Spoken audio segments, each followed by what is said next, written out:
Bon, j'ai fondé tout mon travail de chercheuse depuis quand même un certain nombre d'années sur le fait qu'il n'y avait pas d'objet philosophique, que cette question, la question femme, sexe, genre, on dirait aujourd'hui, différence des sexes, dualité sexuelle, etc., n'était pas un objet philosophique. Donc c'est mon premier souci épistémologique, théorique, d'appétence, c'est mon étonnement philosophique.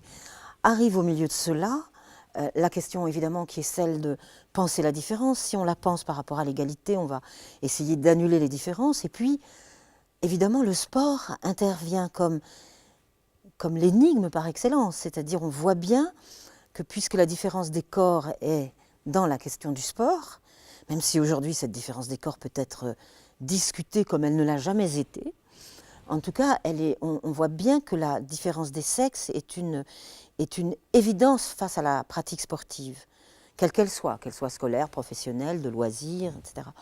Donc à partir de là, ça redouble mon interrogation philosophique sur comment on produit de l'égalité avec de la différence. Quand on est dans l'apprentissage des mathématiques ou de la philosophie, on pourrait imaginer que ça ne pose pas de problème. Gardons quand même un petit conditionnel. Mais quand on est sur la question du corps, alors là, on est face à une réalité empirique qu'il faut traiter comme telle, et on s'aperçoit, donc c'est une énigme philosophique. Mais on l'a pour le sport, mais je le compare souvent à la question de l'armée ou des pompiers. On fait comment pour recruter à égalité des femmes pompiers et des hommes pompiers? Donc on doit faire des équivalences d'épreuves, on doit faire les mêmes épreuves, on doit faire des épreuves spécifiques, ça s'appelle comment? Donc du coup, c'est un champ que j'ai trouvé intéressant, et quand j'ai rencontré une inspectrice, en l'occurrence Annick Davis, qui était en train de réécrire avec Catherine Louveau sur cette question-là dans les années 90, elles sont venues vers moi pour qu'on discute entre cet objet difficile en philosophie qui est la question des sexes et leur question de spécialistes de la question sportive et femmes ou de la pratique d'une inspectrice qui doit aider à la mixité, aider à l'égalité, ce qui n'est pas la même chose, mixité-égalité, et qui a vraiment des questions énormes qu'elle rencontre. Et de fait, je crois que il faut vraiment interviewer les professeurs d'éducation physique et sportive. Ils sont très savants comme philosophes. Ce sont des grands philosophes de la question de la différence des sexes. Autant le vote, c'est comme les mathématiques et la philosophie tout à l'heure, c'est effectivement l'égalité de l'esprit. Autant le sport, c'est comment conquérir l'égalité du corps. Et là, donc, on tombe sur la question de la normalisation de ce corps féminin qui devrait séduire, rester beau, etc., etc. Et aussi, tout simplement, ce qui s'appelle la liberté. Est-ce que je peux courir le soir dans la forêt? J'ai pas la réponse, hein, compte tenu de ce que je viens d'associer, c'est-à-dire que la question du corps, c'est la question de la liberté.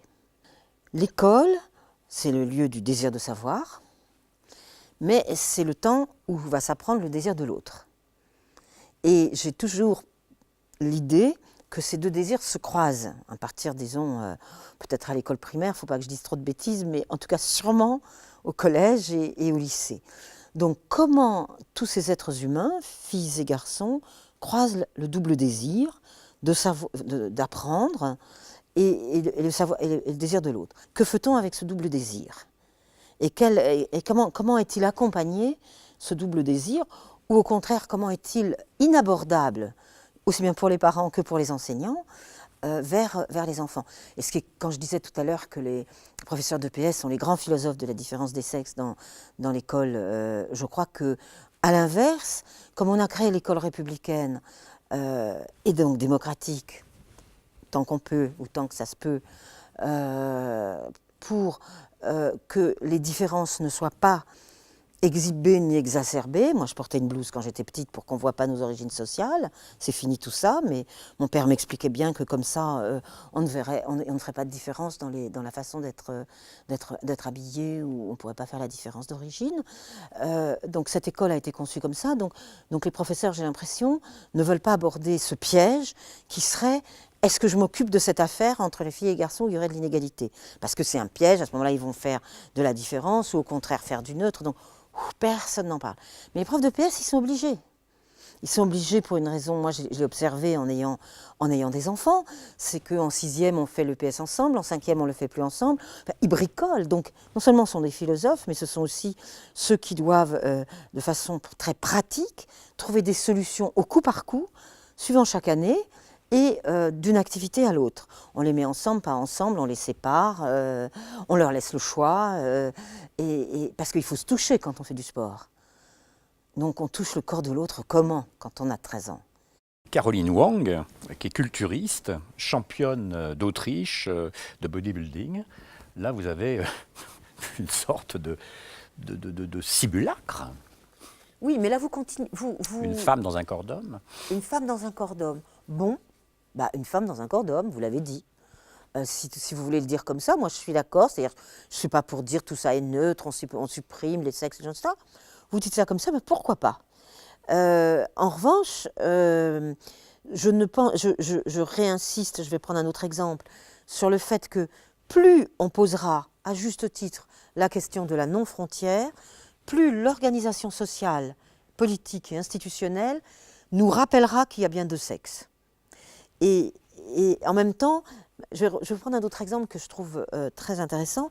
Donc, quand il y a eu ce débat sur le foulard, je vous expliquais tout à l'heure que ce n'était pas la question de la religion qui me paraissait pertinente, mais la question de l'impossibilité de pouvoir faire certains exercices, donc du sport. J'ai développé à plusieurs reprises cet argument pour dire, moi, si on empêche les filles d'avoir une activité à l'école, ça, je ne suis pas d'accord. Alors, la réponse s'est faite quelques années plus tard, par des habillements, pas par seulement oh ben, elles peuvent porter le foulard si elles sont sur un tatami, où est le problème, elles peuvent porter le foulard si elles font du foot, c'est pas un problème. Mais la question, là encore très matérielle, et on a inventé il y a quelques années ce qu'on appelle le birkini. Et là, j'ai trouvé ça d'un humour féroce incroyable. Parce que ça veut dire quoi? Donc le birkini, c'est un vêtement moulant, mais qui évidemment prend une grande partie du corps. Donc ce n'est justement pas un bikini. Donc clin d'œil au bikini qui montrerait tout, comme ça nous voit un bikini là. Mais ça serait le birkini qui au contraire cache. Burqa. Mais qui ne va pas, oui, qui est formé avec bikini et burqa, mais qui n'empêchera pas, donc qui répondra à mon objection. Donc je l'ai entendu du fin fond de mon bureau de chercheuse comme une réponse que les grands de ces pays-là me faisaient, à savoir, mais ça ne nous empêchera pas comme ça de faire le même sport, parce qu'on aura à la fois répondu à la question de vêtements qu'on veut, mais en même temps, on ne sera pas empêché de façon matérielle pour exercer tel ou tel sport. Donc, cette histoire du birkini m'a paru remarquable dans ce que ça avait comme langage politique. Hein. C'est oui, il faut que quelque chose soit bien identifié comme féminin. Donc, chez nous, c'est en cachant le corps. Oui, c'est bien une femme, mais elle peut quand même accéder à des processus d'égalité. Donc, vous voyez, il faut opposer. Ce que j'ai voulu vous répondre, c'est que au moment où nous sommes en train de discuter sur l'effacement potentiel des deux sexes, il faut absolument avoir toujours en tête qu'il se passe, c'est un recto verso. De l'autre côté, l'idée qu'il faut réidentifier tout le temps le sexe féminin, pour ne pas le confondre. C'est l'espace démocratique d'aujourd'hui qui nous vaut cette double... donc, on était bien comme avant, et l'ordre ne va pas changer, mais oui, en même temps, les avancées à la fois politiques et scientifiques bouleversent la donne, changent la donne.